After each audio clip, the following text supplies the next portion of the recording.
Başladı mı acaba? Euzubillahimineşşeytanirracim. Bismillahirrahmanirrahim.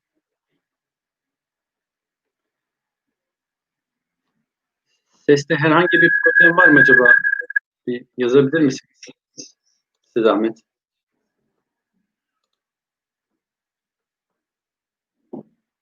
Duyuluyor mu normal bir şekilde? Herhangi bir problem yoksa başlayacağız dersimize.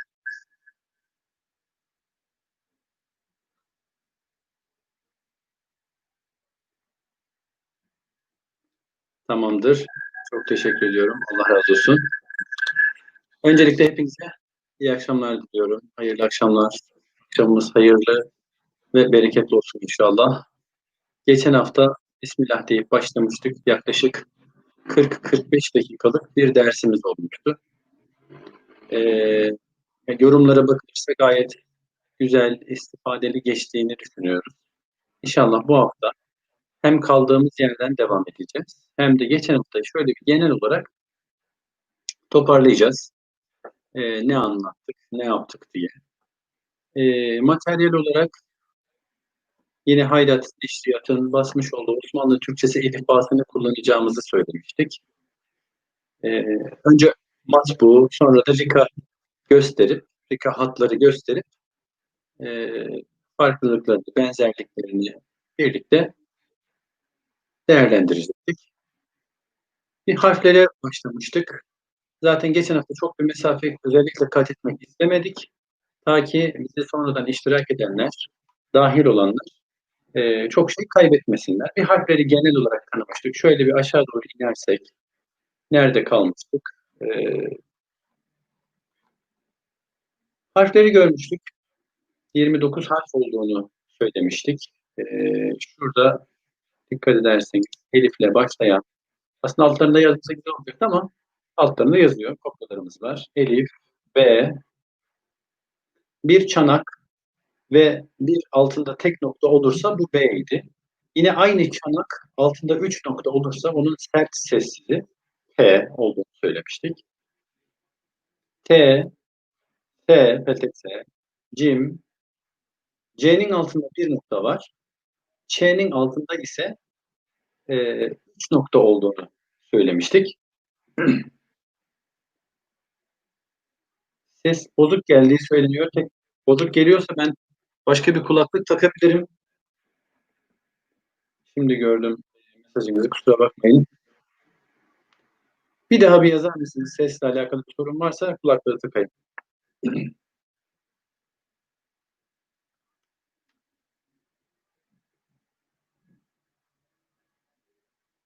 Şimdi iyi deniyor. Ee, Herhangi bir şey olursa yine yorumlardan yazarsınız. Kendinizi hemen değiştiririz. Diğer kulaklığa geçeriz. O telefonun kulaklığına geçeriz. H, H, C ve Ç'nin ayrımını tekrar bir söyleyeyim. C altta bir nokta. Ç ise C'nin e,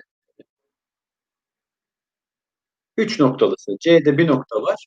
Ç'de ise üç nokta var diye. Bir dakika, ben ses için bir kulaklık değiştireceğim. Özür diliyorum.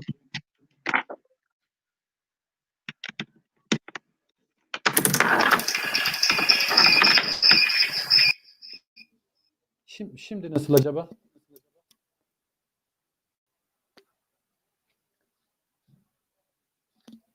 Şu an gerçek konuşmam gerekiyor herhalde.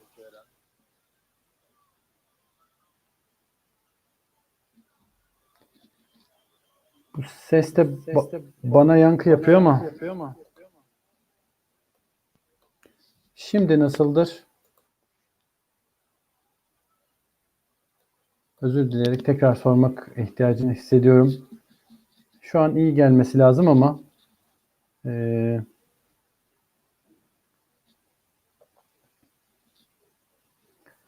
Elif, B,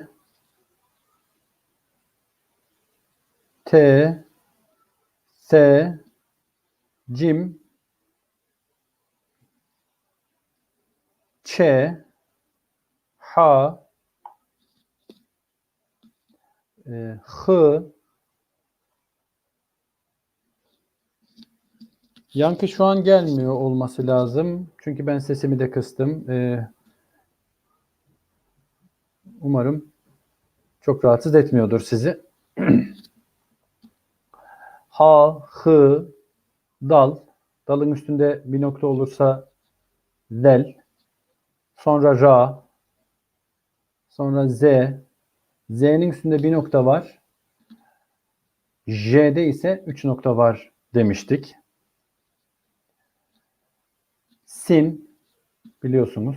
Şın, sat, dat, tı, zı, ayn, gayın, fe, kaf, kef,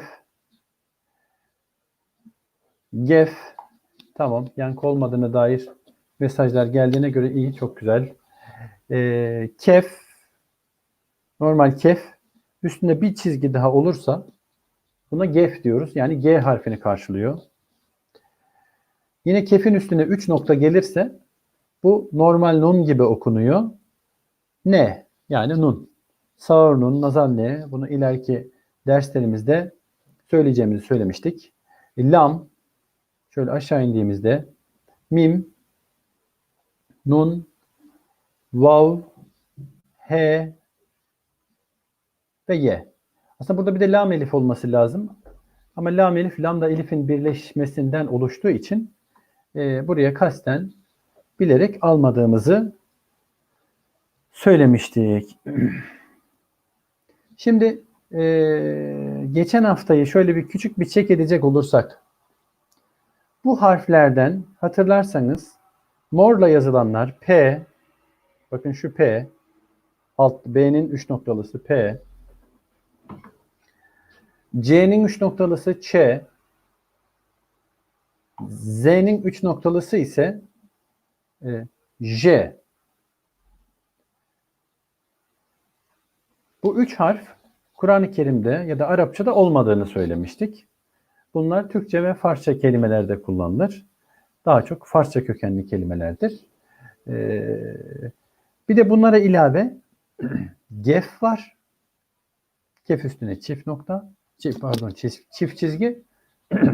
Bir de kefin üstüne 3 nokta geldiğinde nef oluyor. Nazal ne ya da sağır nun ya da kafi nuni.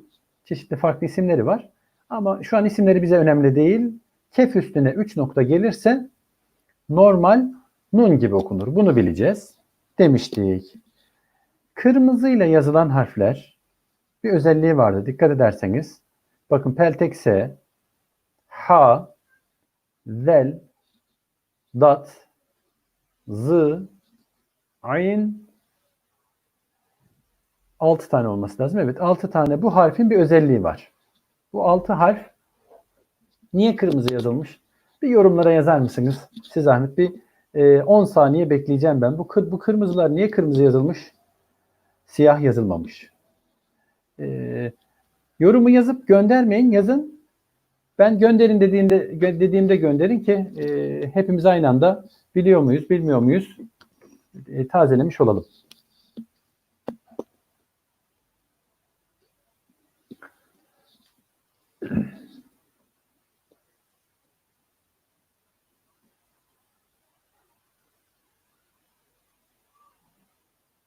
Şimdi gönderebiliriz.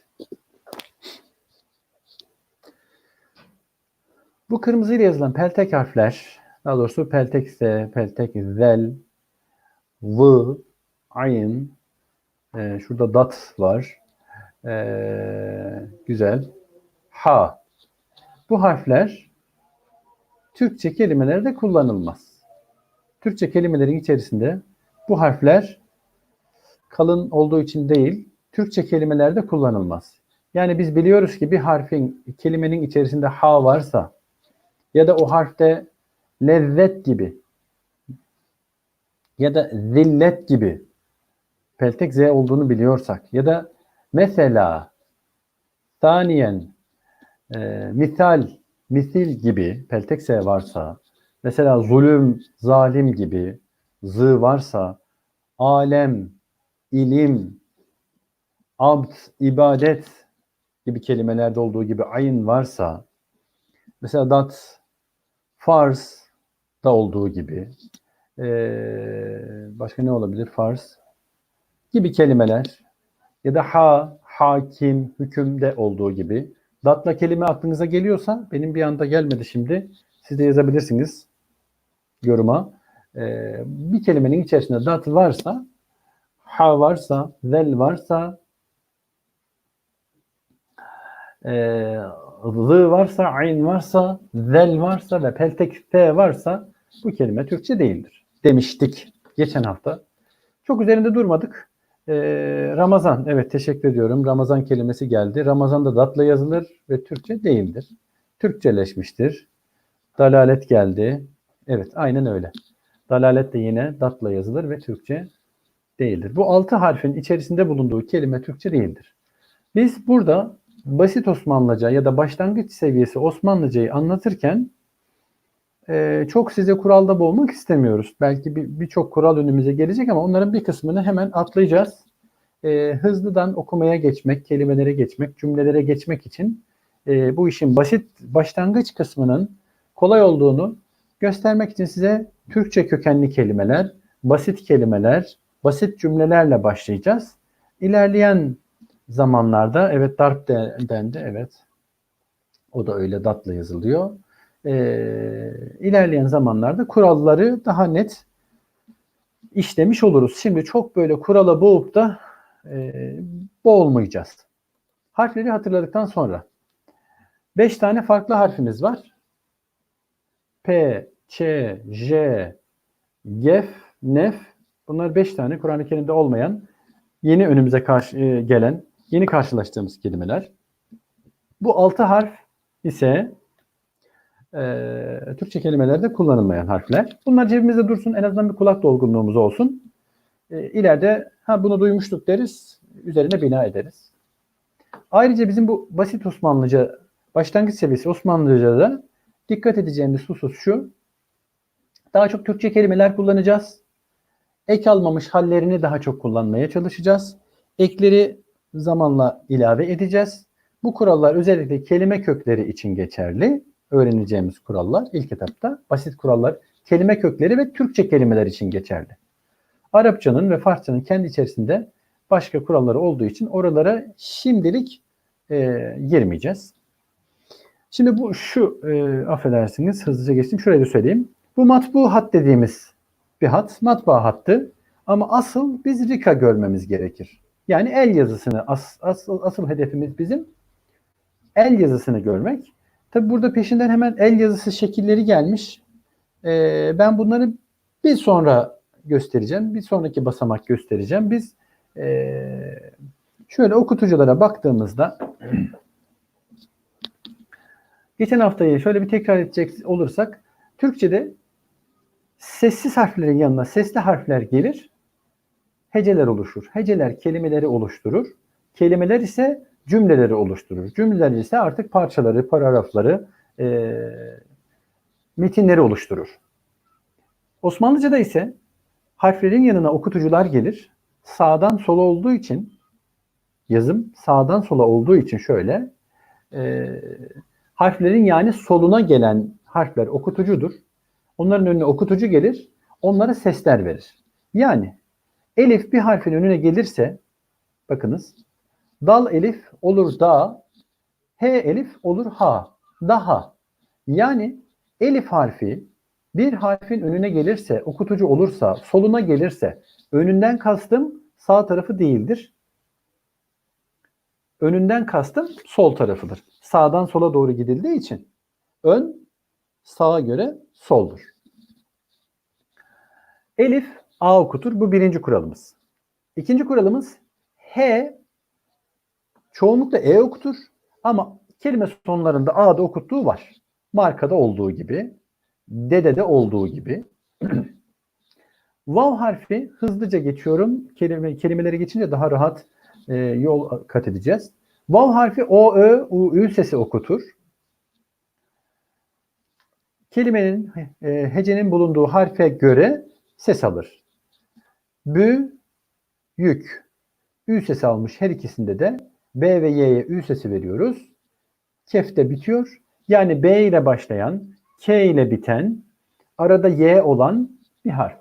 U, Ü seslerinden birisini de vererek, U, Ü, O, Ö seslerinden birisini de vererek okumuş oluyoruz. Büyük. Yine bakınız 9, T ile başlayan, Z ile biten 5 harfli bir kelime. Bu bunları çözmek gibi aslında biraz. Birazcık oraya uygun. Mesela Vav'da şu 4 sesten birini vereceğiz. Kalın olursa zaten kalın sesler gelir. O ve U gelir. İnce olursa Ü ya da Ö gelir. Bir diğer okutucumuz, dedik ya 4 tane okutucumuz var. Bir diğer okutucumuz Y. Y ise I ve I sesi okutur. Bakınız örneğimizde olduğu gibi Y ve lam var. Birinci Y başta olduğu için kendisi mutlaka okunacak. Sondaki L'nin önünde de okutucu olmadığı için bu kelime L ile bitecek. Y ile başlayacak. L ile bitecek. Arada da bir Y okutucusu var gördüğünüz gibi kırmızı. O da I ya da İ okutacak. Yıl ya da yil olabilir. Yil diye bir kelime olmadığı için bizim okuyacağımız bütün kelimeler günlük hayatta karşılaştığımız, konuştuğumuz ve duyduğumuz kelimeler olduğu ya da olacağı için Türkçe düşüneceğiz. Bulduğumuz kelimeye ekstradan başka zorlayarak başka bir yere gitmeyeceğiz. Yıl. Kullandığımız kelime, duyduğumuz kelime olduğunu bileceğiz. Yine aynı şekilde elif, y, kef ve y. Birinci y elif okutuyor. İkinci y'miz, kırmızı olan ikinci y'miz ise kefi okutuyor. İki şeklinde. Burayı da geçiyorum. Burada bazı şeyler var. Burayı da isterseniz geçelim ben. Çünkü öğretirken burayı hep geçiyorum. Şimdi de geçmiş olayım. Bir tık şöyle isterseniz büyüteyim. Herhalde büyüklük bir tık daha yapsam acaba kurtarır mı? Evet, çok güzel.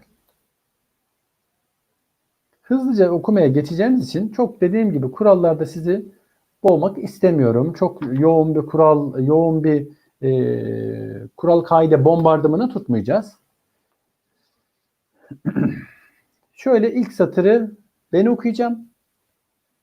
İkinci satırı da sizden yazmanızı bekleyeceğim ama yazarken lütfen yazdığınız an göndermeyin.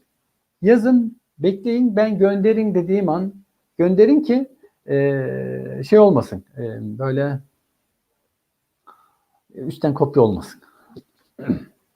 Evet, B elif, elif A okutuyordu. Ba. Dikkat ederseniz B elif ba, B elif ba, baba. Dedik ya burada hep Türkçe kelimeler karşımıza gelecek. Mim elif, sat elif, ma, sa. Dal elif, he elif, da, ha. Şu dedik ya Kur'an'da görmediğimiz bir harf. Tek nokta B idi. 3 nokta onun kardeş harfi P. Pa, şa. Evet. Y elif, ya, ya. Evet, ikinci satırın şu kelimesi bakınız B ile başlıyor. Gafla bitiyor. Ortada da elif var. Elif de B'yi A okutuyor. Bak. İkinci satırı da ben söyleyeyim. Aradan böyle sürpriz yapayım. Çünkü o zaman satırlar okunur. Satırlar önden okunur. İnsicam bozulmasın. Y elif, ya. Bir de P var. Yap. P'nin önünde herhangi bir okutucu olmadığı için ona herhangi bir ses vermiyoruz. Yap. Sat elif. Bakınız. Sa. Bir de ra var. Sar. Dediğinizi duyar gibiyim. Gaf elif. Bir de bir nokta olsa cim olacaktı. 3 nokta olduğu için ç. Kaç. Çok güzel. Y elif, ya. Sonunda da z var. Yaz. Evet, şu üçüncü kelimeyi, üçüncü satırın birinci kelimesini yazmanızı rica ediyorum ama göndermeyin lütfen. Ben gönder deyince gönderin. Yazmanızı bekliyorum. Şu üçüncü satırın ilk kelimesini.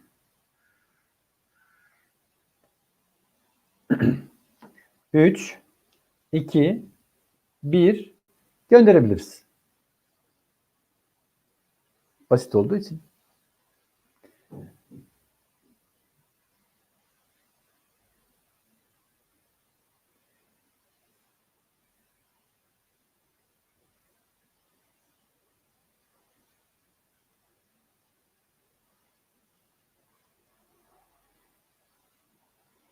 Ç, önünde elif ne okutur? Ça. Oo, bir anda bir sürü çay geldi. Çok güzel. Harika.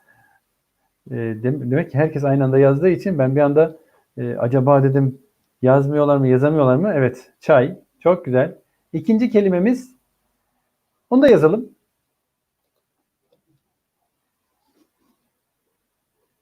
Gönderebiliriz.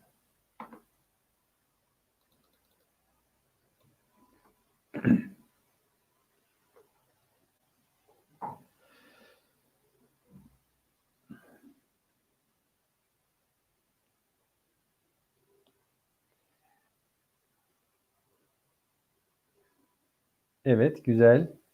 Cam mı, çam mı? Nereden anlıyoruz? Tek nokta olursa C idi.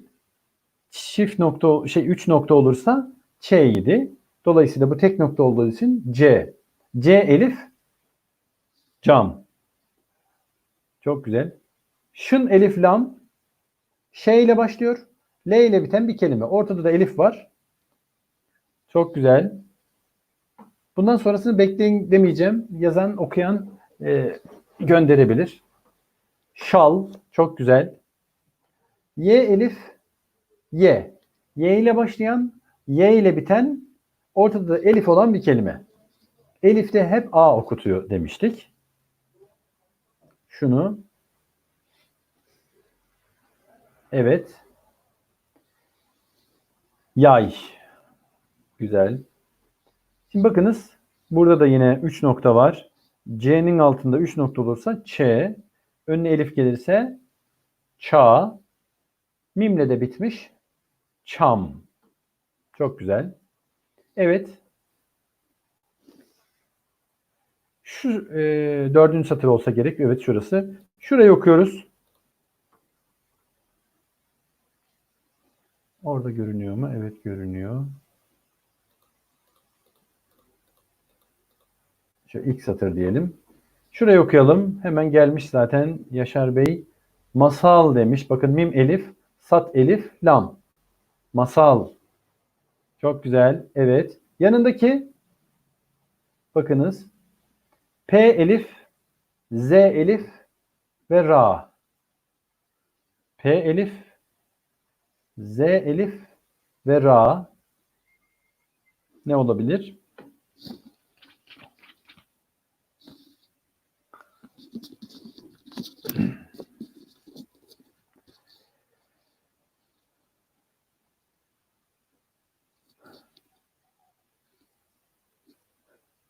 Bazıları çok hızlı gidiyor. Donma bilmiyorum. Yavaş yavaş yapmaya çalışıyorum ama o böyle çok hızlı gitmeyelim isterseniz. Yavaş yavaş yapalım. Ya da şöyle de yapabiliriz. Satrı komple isteyelim sizden. Kelime kelime değil. Satrı yazın siz. Ben gönderin deyince satrı gönderin. O da güzel. Mesela kazan demiş. Evet, kazanı okuduk. Güzel. Kazandan sonra Ç elif, kaf elif, çakal. Çok güzel. B elif, şın elif, kaf, başak. Şu satırı hepsini yazın. Tek yorumda gönderin. Hadi parmağı birisi göndermiş. Yaşar Bey parmağı göndermiş. Evet. P elif, ra, mim elif, kaf, parmak. Kaf elif, ra, t elif, lam, kartal. Sonra şuradayız. Y elif, P,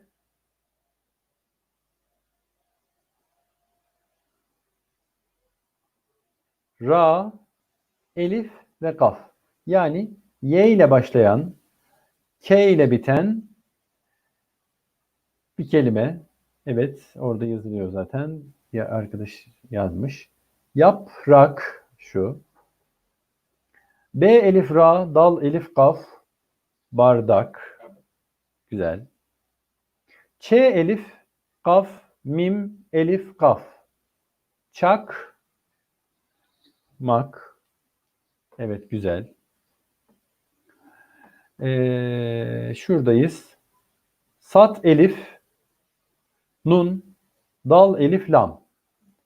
San, dal.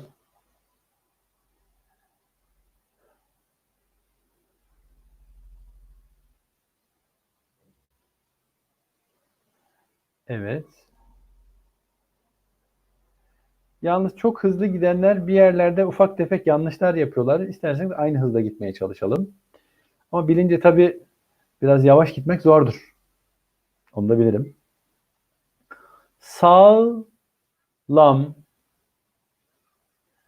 kaynak, gördüğünüz üzere. Bayrak, bakınız. Geldik buraya. Bakınız. Başla, evet. Sakla, yapma, çatma. Şunu sakal diye yazan herhalde var. Ben öyle gördüm. Kaftan sonraki elif değil, lamdan sonraki elif olduğu için sakla, çatma, kaçma. Güzel. Elif harfi üzerine met işareti konursa, yani şu üstteki, ben hep öyle söylüyorum. Dalgalı işaret mettir. A sesi verir. Dalga. 2 tane A var dalga kelimesinin içerisinde. Bu met işareti de A sesi verir. At, ak, aç, ay, al, a, ağaç, ağaç.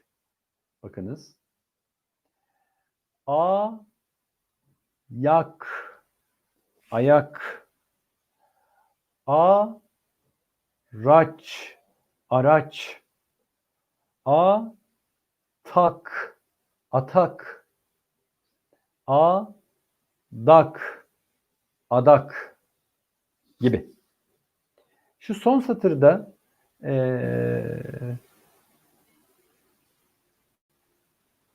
hepsini tek yorumda yazalım ama göndermeyelim. Gönderin deyince gönderelim. Rica ediyorum. Bakalım ne kadar okuyabiliyoruz. Bir kendimizi test etmiş olalım. 5 kelimenin 5'ini de tek yoruma yazıp ama gönder demeyin. Bir 30 saniye mühlet verelim. Sonra gönderelim.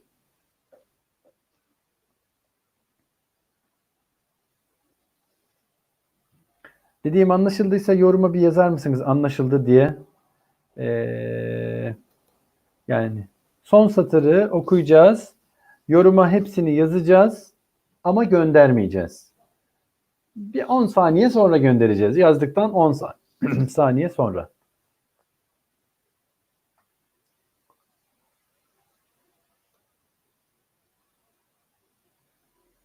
Anlaşıldı. Tamam. İyi. Ses de net geliyorsa, herhangi bir sıkıntı yoksa son satırı sizden tek yoruma yazmanızı ama gönder demeden göndermemenizi rica ediyoruz.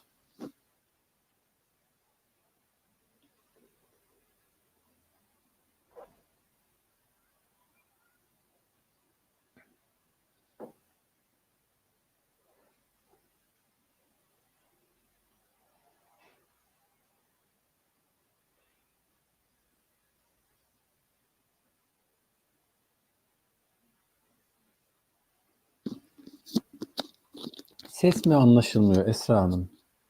Yoksa konuyu mu anlayamadınız?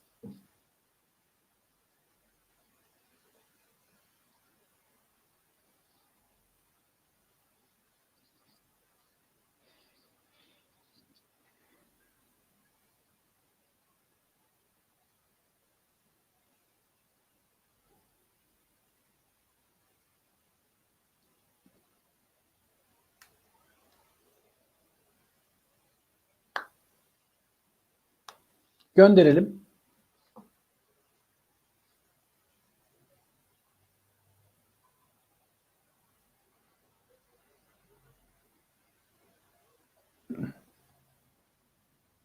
Bakalım. Gerçi buralar kolay yerler. Ben tahmin ediyorum hepiniz okumuşsunuzdur. B elif, şın elif, ra elif, nun. Evet. Sağanak sağanak doğru cevaplar geliyor. Teşekkür ediyoruz hepinize. Oo, vay vay vay. Bayağı doğru bilen var. Güzel. Bilenlerle ders işlemek gerçekten çok zevklidir. Ya da meraklılarla diyelim.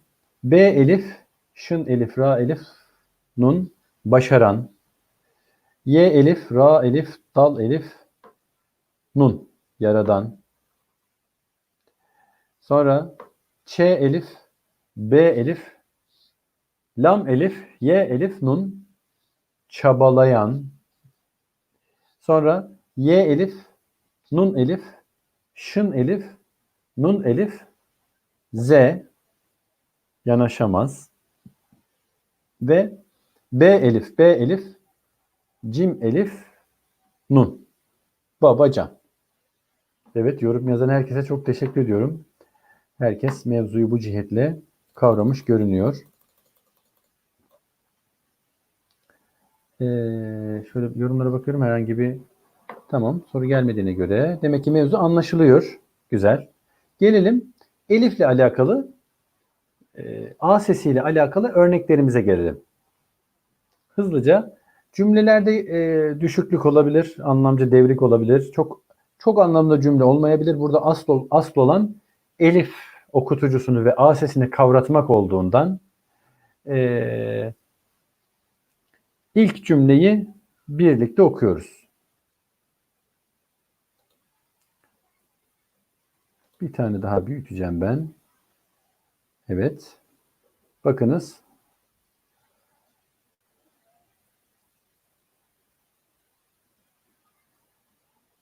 Herhalde şu an gayet net görünüyor. T, elif, şın. Taş. Elif üzerine met gelirse A okutur dedik. Atar. Bakınız T, elif, ra. Taş atar. Kaş yarar. Çok güzel. Evet, ikinci cümleyi de sizden alalım. Dediğim gibi hemen göndermeyelim. Bir 5 saniye sonra gönderelim lütfen. Bakalım okuyabilecek miyiz? İkinci cümle birinci cümleye göre bir kademe zor.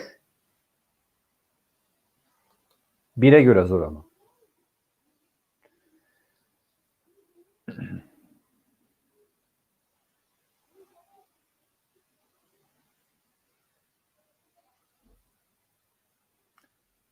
Gönderelim.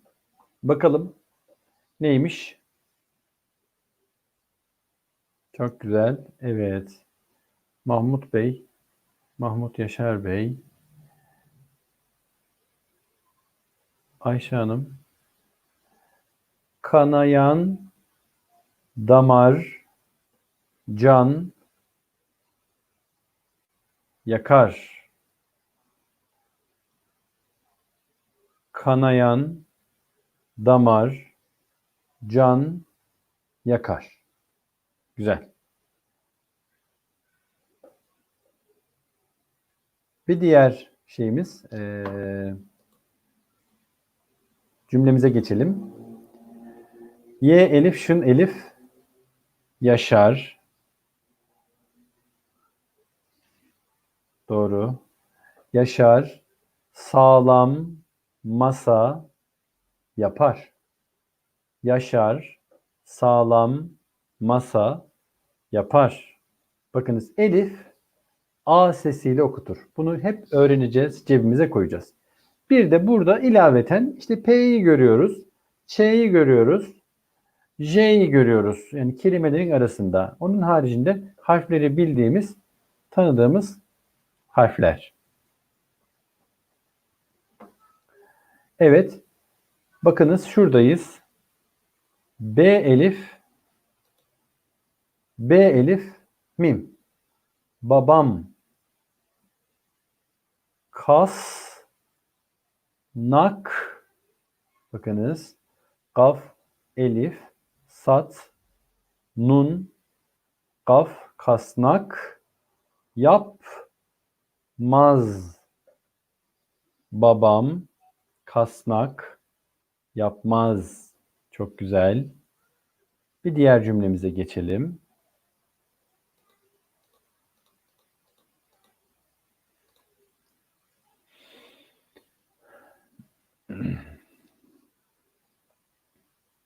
Evet, çok güzel, harika yorumlar, güzel geliyor.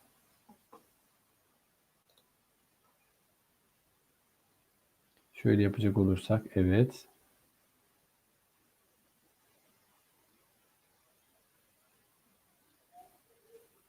Evet. H elif, bakınız. Ha, kaf elif ve nun. Hakan,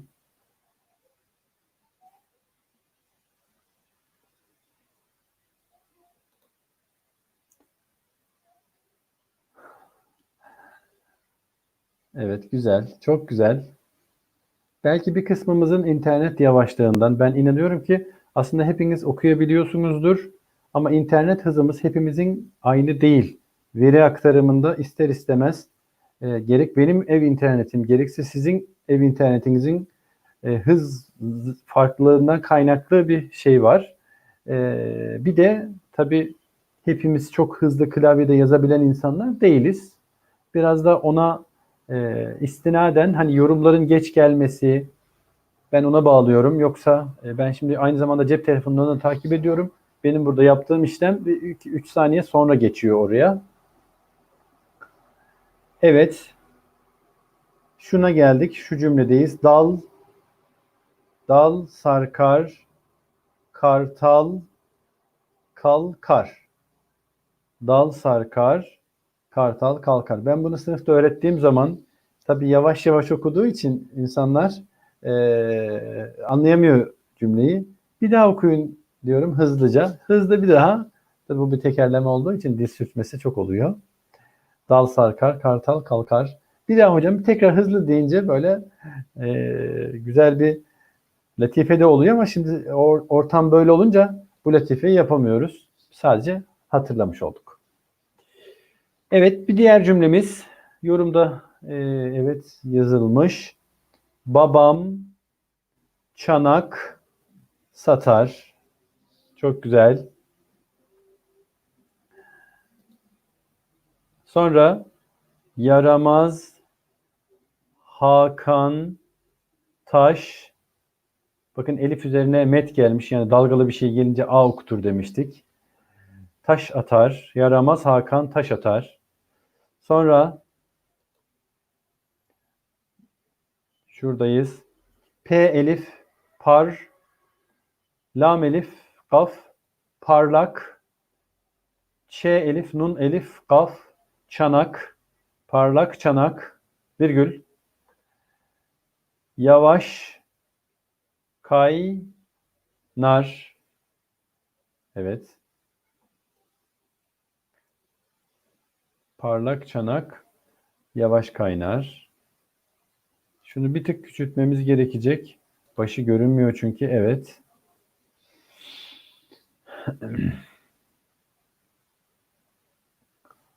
Bardak, bardak, ayran, virgül. Çanak, çanak, aş var. Bardak, bardak, ayran, çanak, çanak, Aş var. Güzel. Şuradayız. Evet, güzel. Bal, yalayan, yalayan, parmak, yalar. Değil mi? Cümleler çok böyle edebi ve anlamlı olmayabilir. Burada önemli olan A sesini oturtmaktır. Elif, A diye okutur. Bir harfin önüne elif gelirse ona A sesi verir. Bunu oturtmaya çalışıyoruz.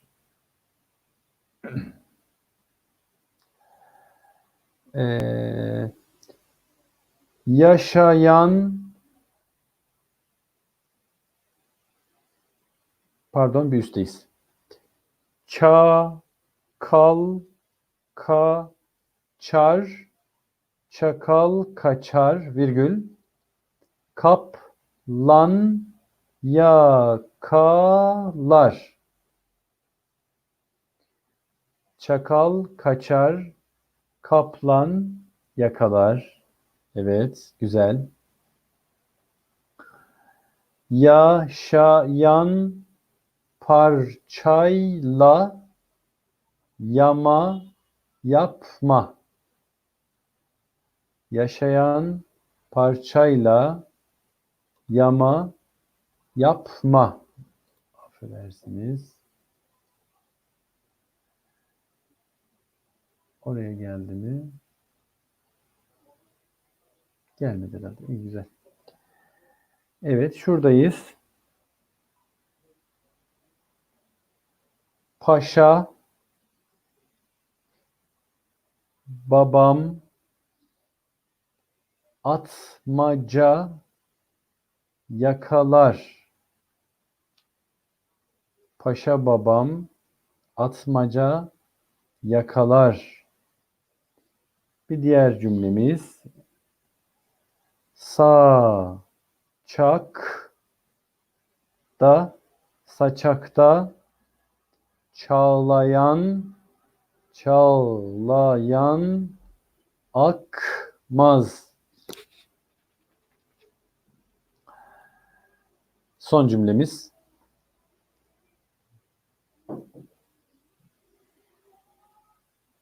Son cümlemizde siz yazın ama atmayın, göndermeyin. Hep birlikte gönderelim. Gönder deyince gönderelim.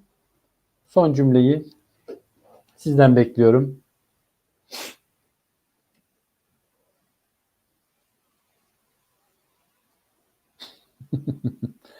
Diyene kadar. Evet. Saçakta çağlayan akmaz. İlim böyle bir şey işte. İlmi olan ya da bilmek diyeyim. Bilince insan duramıyor. İlla söyleyesi geliyor, yazısı geliyor. İlleri kaşınıyor, dili kaşınıyor. Evet, gönderelim yazdıysak. Son cümlemiz.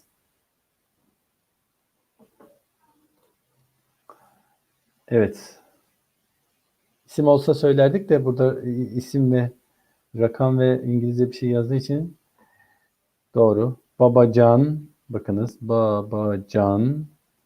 Evet, Yasin Bey doğru yazmış. Uğur Bey doğru yazmış.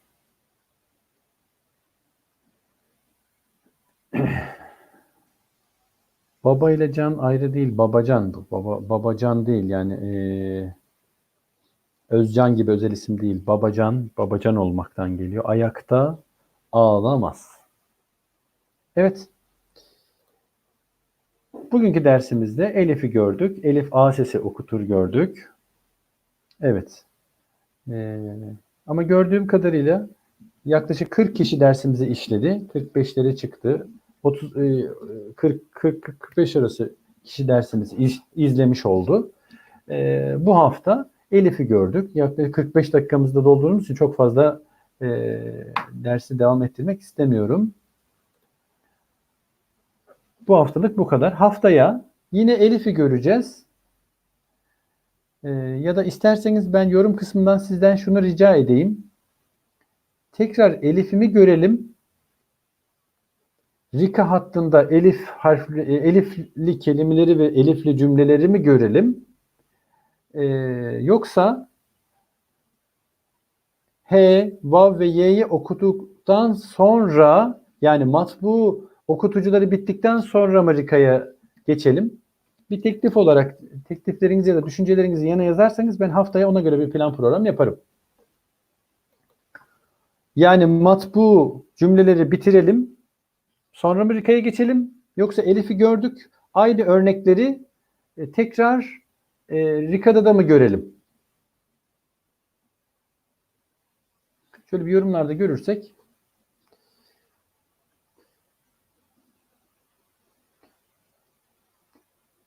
Konu olarak geriye dönmüş olmayacağız.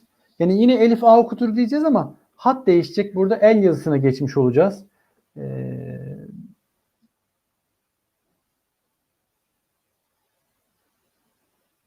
Ben teşekkür ederim. Teklifiniz varsa alayım. Yayını bitireceğim. Yani el yazısına geçip bu gördüğümüz örnekleri el yazısında tekrar mı işleyelim? Yoksa H'yi de bu hatla görelim, matbu hat. Vav'ı da bu hatla matbu hat görelim. Y'yi de, o cümleleri de bu hatla matbu hat görelim. Yani şunu demek istiyorum kıymetli izleyenlerimiz. Şu kitabı bitirdikten sonra bu matbu bir kitap. Matbu hat. Şu an ben derse bundan işliyorum. Bunu bitirelim. Matbuyu öğrenelim. Matbu okuyalım. Sonra aynı örneklerin şu kitaba geçeceğim ben. Kitapçığa geçeceğim. Elifba'ya geçeceğim. Bu da el yazısı. Aynı örneklerin el yazılı olanına geçeceğiz. Yani benim arzum bunu bitirelim. Yani maviyi bitirelim. Sonra buna geçelim. Çünkü bunu okumak, çünkü hepimizin burada amacı el yazısını okumak. Şey okumak değil. Rika'ya geçiş yapabilmek. Çünkü belgelerin hemen hemen hepsi el yazısı. Haftaya isterseniz aynı şekilde biz Elif'e devam edelim. Elif'e devam edelim. Zannedersem belki bir hafta sonra, belki artık ne kadar sürerse şunu bitirelim. Sonra buna geçeceğiz. Sıralama böyle olacak. Önce matbu hattı bitirelim. Matbu hattı pekiştirelim. Sonra zaten bunu okumak size çerez gibi gelecek. Çok kolay gelecek. Bizi izlediğiniz için beraber karşılıklı bir sınıf ortamı gibi oldu. Sanal bir sınıf gibi oldu. Hepinize çok teşekkür ediyorum. Haftaya pazartesi günü yine 21.30'da görüşmek üzere. Hepinize iyi akşamlar diliyorum.